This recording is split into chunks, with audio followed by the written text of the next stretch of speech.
আপোনালোকে স্ক্ৰীনত এটা ভিডিঅ' দেখিব পাৰিছে যোনটো ভিডিঅ' হৈছে আমাৰ হুজাই জিলাৰ ডবকাৰে। আজি ডবকাৰ ডাম্পাৰ আৰু এল্টৰ মাজত এক দুৰ্ঘটনা সংঘটিত হয় আৰু সেই দুৰ্ঘটনা সংঘটিত হোৱাৰ পিছতেই দেখা পোৱা গৈছে যে ডবকাত ডাম্পাৰ আৰু এই এল্টৰ মাজত সেই দুৰ্ঘটনাক লৈ বহুতো বৰ্তমান প্ৰতিক্ৰিয়া আৰম্ভ হৈছে। সামাজিক মাধ্যমত এইখিনি লৈ চৰ্চা আৰম্ভ হৈছে। আচলতে ইয়াতে হৈছিল কি এইখিনিলৈ সামাজিক মাধ্যমত আপোনালোকে দেখিব পাৰিছে। লগতে আমাৰ সমষ্টিৰ ৰেজাল কৰিম চৌধুৰীয়ে এইখিনিলৈ সেই ভুক্তভোগী মহিলাগৰাকী যেতিয়া তেখেতৰ ঘৰলৈ গৈছিলে বিচাৰ দিছিলে সেইখিনি মীমাংসা কৰাৰ এটা প্ৰতিশ্ৰুতি দিয়ে। আৰু তেখেতে কি কয় আচলতে ঘটনাটো হৈছে কি কোৱা হৈছে যে পিছফালৰ পৰা ডাম্পাৰখনে এল্টখনক খুন্দিয়ায় আৰু লগতে 300 মিটাৰ মান সেইখিনি চোচৰাই লৈ যায় এল্টখনক। আচলতে দেখাতে আপোনালোকে ফটো এখন দেখিব পাৰিছে স্ক্ৰীনত। আচলতে পিছফালৰ পৰা খুন্দা মাৰা নাই, দেখিব পাৰিছে মাজ ভাগত খুন্দা মাৰিছে ডাম্পাৰে। কিন্তু মাজ ভাগত যেহেতু খুন্দা মাৰিছে হয়তো অভাৰটেক কৰিব বিচাৰিছিলে সেই এল্টো বাহন কৰাৰ অভাৰটেক কৰাৰ সময়তেই এনেধৰণৰ ঘটনা সংঘটিত হৈছে। কিন্তু এই ঘটনাৰ পিছতে এনে ৰৈ থকা নাই, ঘটনাটো ইয়াতেই ৰখা নাই বা ইয়াতেই শেষ হোৱা নাই। ইয়াৰ পিছতে দেখা পোৱা গৈছে যে মহিলাগৰাকীয়ে সেই ডাম্পাৰৰ সেই মালিকক যিহেতু খবৰ পাই ডাম্পাৰৰ মালিক আহিছিলে, মালিক হোৱাৰ পিছতেই মালিকৰ গালত টাপৰ দিছে, চৰ মাৰিছিলে। আৰু চৰ মৰাৰ পিছতেই তাৰ পিছতেই মহিলাগৰাকীয়ে ৰেজাল কৰিম চৌধুৰীৰ কাষত গৈ অভিযোগ দি আছে যে তেখেতক মাৰপিট কৰিছে। আচলতে পাব্লিক প্লেচত এজনে যিহেতু আইন হাতত তুলি লৈছে, সেই মহিলাগৰাকী আইন হাতত তুলি লৈছে আৰু ইমান মানুহৰ মাজতে ভিডিঅ' দেখা পোৱা গৈছে স্পষ্টকৈ, ইমান মানুহৰ মাজতে এগৰাকী মহিলাই কেনেকৈ এগৰাকী পুৰুষক এনেকৈ চৰ মাৰিব পাৰে। চৰ মাৰাৰ পিছতে তথাপিও সেই মানুহগৰাকী ভিডিঅ' দেখা পোৱা গৈছে যে হাত উঠোৱা নাই বা সেই মহিলাগৰাকীক প্ৰহাৰ কৰা নাই।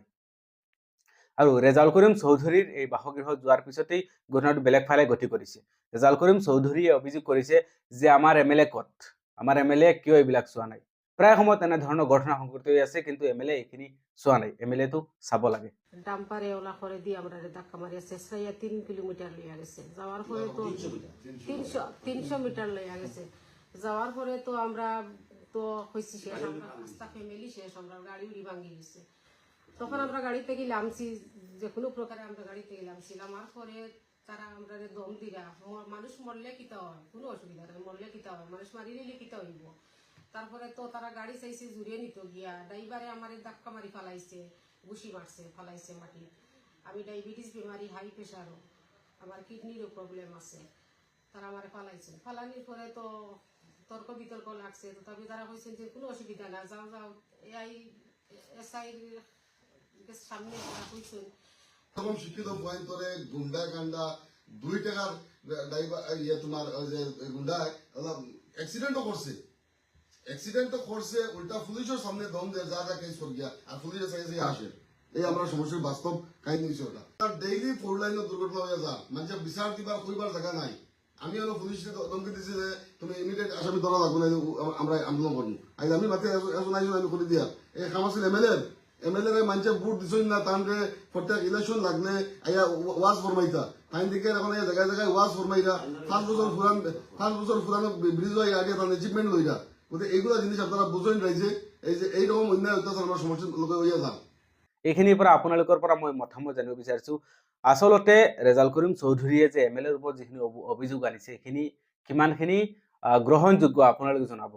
যিহেতু এগৰাকী এমএলএ আৰু এমএলএৰ ওপৰত এনেধৰণৰ অভিযোগ আহিছে যে এমএলএ এইখিনি কিয় নাচায়। প্ৰায় সময়ত এনেধৰণৰ ঘটনা সংঘটিত হয়, এমএলএৰ কাষত এইখিনিলৈ যাব লাগে কিন্তু এমএলএক পোৱা নাযায়। আচলতে মোৰ বিবেকে যিমানখিনি ধৰিছে যে যদি কিবা এটা এক্সিডেণ্ট হৈছে, দুৰ্ঘটনা হৈছে, পুলিচ প্ৰশাসন আছে, পুলিচ প্ৰশাসনে চাব। যদি পুলিচ প্ৰশাসনে এইখিনি একশ্যন নলয় তাৰপিছতে এইখিনি বাকীখিনি ব্যৱস্থা কৰিব পৰা যায়। কিন্তু এগৰাকী এমএলএ যদি কিবা এটা দুৰ্ঘটনা হৈ যায়, এক্সিডেণ্ট হৈছে, বাইক এক্সিডেণ্ট হৈছে, দৌৰি যদি এগৰাকী এমএলএ আহিবলগীয়া হয় তেতিয়াহ'লে পুলিচ প্ৰশাসনৰ কিহৰ কাৰণে? পুলিচ প্ৰশাসনৰ কাম কি? পুলিচ প্ৰশাসন এই কাৰণে ৰখা হৈছে যে আমাৰ ৰাইজক সুৰক্ষা দিয়াৰ কাৰণে, ৰাইজৰ স্বাৰ্থত তেখেতসকলে কাম কৰি আছে। কিন্তু মোৰ মতে ইয়াতেই এগৰাকী বিধায়কক আনি টানি চুচৰাই আনি ইমান এই দুৰ্ঘটনাটো কানি সমালোচনা কৰাৰ মোৰ মতে আপোনালোকে কি ভাবে আপোনালোকে কমেণ্টত জনাব পাৰে যে এইখিনি গ্ৰহণযোগ্য নহয়। এগৰাকী বিধায়কে যে কিবা দুৰ্ঘটনা এটা হৈছে দৌৰি বিধায়ক আহিব লাগিব, এইখিনি চাব লাগিব, ইমানখিনি সম্ভৱ নহয় না। আৰু যি দুৰ্ঘটনা সংঘটিত হৈছে বহুতে ডাম্পাৰ চালকক দোষাৰোপ কৰি আছে, বহুতে মহিলাগৰাকীক দোষাৰোপ কৰি আছে। মোৰ মতে মহিলাগৰাকীয়ে সেই সিমান মানুহৰ সন্মুখতেই যিহেতু ডাম্পাৰৰ মালিকক চৰ মাৰিছে, এইখিনি ঠিক হোৱা নাই। আইন হাতত লোৱাটো আচলতে কোনো পক্ষে সম্ভৱ নহয়। আইনৰ কাম আইনে কৰিব, আপোনালোকে আইনৰ কাষ চাপিব পাৰে কিন্তু দেখি বেয়া লাগিছে আৰু ডাম্পাৰ চালকে যদি কিবা ভুল কৰিছে সেইখিনি উচিত শাস্তি পাব লাগে আৰু ডাম্পাৰে এই কেইদিনৰ পৰা বহুত দিনৰ পৰা আমাৰ হোজাই জিলাত কণ্টাক্ট চলাই আছে সেইখিনি গম পাওঁ কিন্তু কিবা এটা দুৰ্ঘটনা হ'লেই যে ডাম্পাৰে আগতে পূৰ্বতে এনেধৰণৰ ঘটনা সংঘটিত হৈছে আকৌ ডাম্পাৰৰ দুখ হ'ব এনে ব্লাইণ্ড ছাপোৰ্ট আমি কৰিব নোৱাৰো দেখি বুজি শুনি আমি ছাপোৰ্ট কৰিব লাগিব গতিকে মোৰ এইখিনি ক'ব বিচাৰিছো যে ঘটনাটো যাতে মীমাংসা হয় আৰু যদি ডাম্পাৰৰ যদি ভুল আছে আইনীভাৱে ব্যৱস্থা ল'ব সেইখিনি আইনৰ কাম আইনে কৰিব যদি মহিলাগৰাকীয়ে যিহেতু দেখাটো ভুল কৰিছে আইন হাতত তুলিছে সেইখিনি যথেষ্ট বেয়া কাম কৰিছে আৰু বিধায়কক ৰেজাল কৰিম চৌধুৰীয়ে টানি চুচৰি এইখিনি কথা টানিছে এইখিনিৰ পৰা এইখিনি মতামত আপোনালোকৰ পৰা ল'ব বিচাৰিছো ধন্যবাদ